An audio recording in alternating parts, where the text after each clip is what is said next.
நன்றியோடு அவர் தம் திருவாயில்களில் நுழையுங்கள். புகழ் பாடலோடு அவர் தம் முற்றத்திற்கு வாருங்கள். அவருக்கு நன்றி செலுத்தி அவர் பெயரை போற்றுங்கள். திருப்பாடல்கள் புத்தகம் 100வது அதிகாரம் 4வது இறை திருவசனம். மன்றாடுவோம்.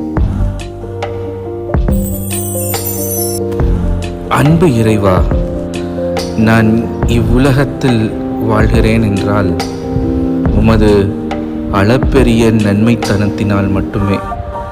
இவ்வுலகத்தில் நான் இல்லை என்றால் எங்கிருந்திருப்பேன் என்று தெரியாது. ஆனால் உண்மை இறைவனாகிய உம்மை அறிந்து கொள்ள, நீர் எனக்கு செய்த நன்மைகளை தெரிந்து கொள்ள எங்களுக்கு வாய்ப்பை கொடுத்திருக்கிறீர். அந்த வாய்ப்பை உணர்ந்தவன் நன்றி செலுத்துவான், ஆர்ப்பரிப்பான், போற்றி புகழ்வான். நானும் உணர்ந்திருக்கிறேன். உம்மை போற்றி புகழ்ந்து பாடிக்கொண்டே உம் திருவாயிலில் நுழைகிறேன். என்னை ஆசிர்வதியும்.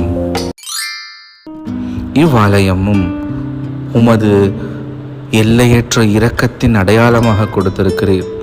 இந்த வாழ்க்கையிலே இவ்வாலயத்தில் நாங்கள் உம்மை உணரவும் நன்றி செலுத்தவும் எங்களுக்கு அருள் தாரும். ஆமென்.